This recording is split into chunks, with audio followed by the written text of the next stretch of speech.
फुले जी, उन्होंने शिक्षा की देवी उनकी पत्नी माता सावित्रीबाई, महात्मा ज्योतिराव, उन्होंने पूरा जीवन इस दलित समाज के लिए अपने कुर्बान किया साथियों।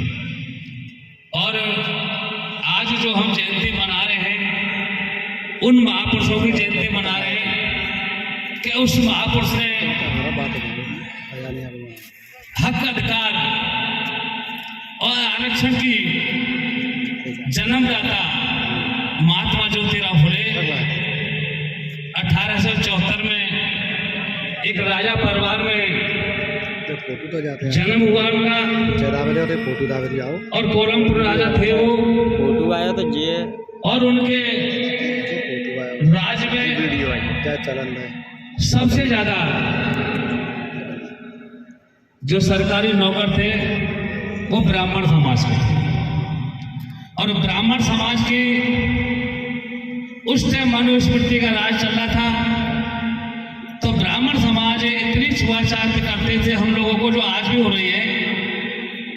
तो कोलमपुर महाराज ने, छत्रपति साहू जी ने, महाराज ने सोचा कि ये वंचित समाज, दलित समाज, अपन जो दलित समाज के लोग हैं, शूद्र समाज के लोग हैं, इस मेरी रियासत में इनके लिए आगे बढ़ने का रास्ता कैसे जाए। तो उन्होंने आरक्षण की व्यवस्था ये छत्रपति साहू जी महाराज ने शुरुआत की। पूरे देश में नहीं था, सिर्फ उनके राज्य में आरक्षण देने की जो वकालत की थी वो महाराजा छत्रपति साहू जी महाराज थे। जन्म के दाता, आरक्षण के जन्मदाता छत्रपति साहू जी महाराज थे।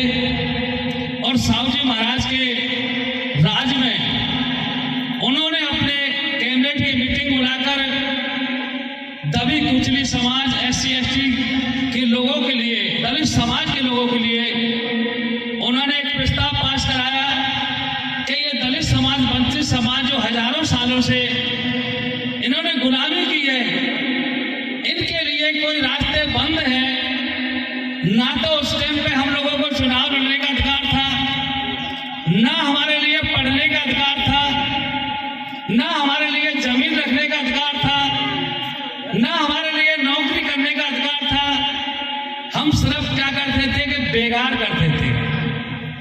तो ये अधिकार जो राजा छत्रपति साहू जी महाराज ने हमको आरक्षण में जो नौकरी देने का अधिकार दिया, वो जन्मदाता साहू जी महाराज। और साहू जी महाराज ने महात्मा ज्योतिराव फुले उनके लिए मदद की।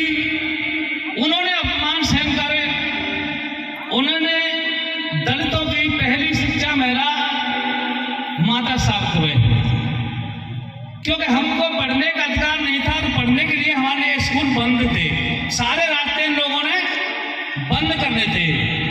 रास्ते नहीं, ये हमारे सम्मानित जो महिला, हमारी बहन बेटियां बैठी है ना, उनके लिए भी पूरे वस्त्र पहनने का अधिकार नहीं था। पढ़ना तो अलग बात है, जो बढ़िया कपड़े आज जो हम पहनते हैं ना, ये बाबा साहब की देन है। जो बढ़िया बढ़िया हम अच्छे अच्छे कपड़े पहनते हैं, अच्छी अच्छी गाड़ियों में डोलते हैं, 10-5 कमरे का मकान भी बनाते हैं, अच्छी अच्छी नौकरी भी कर रहे हैं। ये परम पूज्य बाबा साहब ने संविधान में हमारे लिए लिख के दिया था। तो माता सावित्रीबाई फुले ने जब पढ़ने का अधिकार हम लोगों को दिया था, उन्होंने पहली शिक्षा स्कूल खोली थी। और स्कूल खोलने के बाद जब हमारी महिलाओं को, बच्चों को पढ़ाने जाती थी, तो अपर कास्ट के लोग, जो जनरल कास्ट के लोग थे, जैसे रास्ते में जा रहे थे तो दलित बस्तियां साइड में हुए करती, पहले बीच में नहीं होते। हमारे समाज के लोग थे, इतने गिरना करते थे ये लोग कि भाई ये लोग इनसे दूर रखो, इन लोगों को, इन पे गुलामी कराओ, इन पे बेगार कराओ। मगर हमको अधिकार नहीं थे, हमको FIR दर्ज करने का भी अधिकार नहीं था सम्मान से।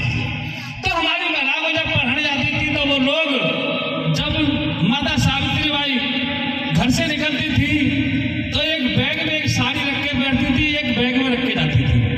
जब वो जानी थी तो उनको ऊपर गंदगी कीचड़ फेंकी जाती थी कि तू शूद्रों को पढ़ा के क्या करेगी, जब ये शूद्र ही पढ़ जाएंगे तो हम लोग क्या करेंगे।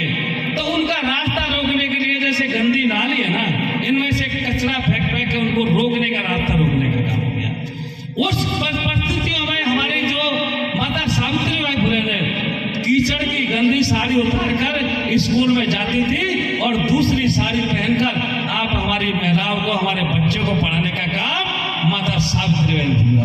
आज भी मनुवादी लोग क्या कहते हैं, शिक्षा की देवी तो सरस्वती है। बताइए भैया, सरस्वती ने कहां से डिग्री ली, कौन से स्कूल में पढ़ के आई? ये सब पाखंडवाद फैलाते हैं लोगों ने कि हम लोग पढ़ लिख कर इतिहास नहीं समझ रहे, हमको ज्ञान नहीं आ जाए, जैसे हम इन लोगों की बराबरी करें मेरे संबंध से। तो ये माता सावित्रीबाई शिक्षा की देवी है, तो माता सावित्री फुले ये देन किसकी है? महाराजा साहू जी महाराज की, इनकी देन है। आज हम लोग ये कोई दलित समाज के नहीं थे, ये कुर्मी समाज के राजा थे। ओबीसी समाज में आते थे कुर्मी। मैं समाज साथियों एक बात पूछना चाहता हूँ, यहाँ ओबीसी के लोग हैं? कुछ लोग, कितने लोग हैं? चलेगा ना? मैं दौलतपुर की बात करता हूँ। जब ओबीसी के लिए जब बाबा साहब ने आरक्षण का प्रावधान संविधान में दिया था, तो बाबा साहब ने सबके लिए अधिकार दिए थे। तो बाबा साहब 31-32 में जब गोलमेज सम्मेलन में गए थे, तो गांधी जी कह रहे थे कि भाई, गांधी जी ने कहा था कि भाई अब हमारा देश तो आजाद हो गया, अब चुनाव लड़ने का अधिकार ये दलित समाज के लोगों को नहीं होना चाहिए, कि ये तो हमारी बेगार करेंगे, और वोट डालने का अधिकार भी उनको होना चाहिए जो लोग पढ़े लिखे हो, सरकार को टैक्स देते हो और जिन पर जमीन जायदाद हो, जो गवर्नमेंट को लगाम देते हो। तो बाबा साहब ने कहा कि मेरी समाज तो पढ़ी लिखी है ही नहीं है, मेरी समाज कैसे राजा बनेगी? मैं तो राजा तो हम लोग है ही नहीं। आज भी हम देश तो आजाद हो गया, मगर इन लोगों से हम आजाद, जातिवाद से आजाद आज भी नहीं हुए। तो ये बाबा साहब अम्बेडकर ने गोलमेज सम्मेलन में जाकर अपनी बात रखी अंग्रेजों के सामने कि हमारा देश तो आजाद हो गया, मगर आज हम दलित समाज के लोग, SC ST के लोग आज भी गुलामी करते हैं। हमारे लिए आजादी नहीं है, हमारे लिए अधिकार होने चाहिए। तो मेरे सम्मानित साथियों, उस महापुरुष बाबा साहब अम्बेडकर ने जिंदगी से लेकर पूरा संघर्ष समाज के लिए किया था। आज जो बाबा साहब ने मांग रखी थी कि वोट डालने का अधिकार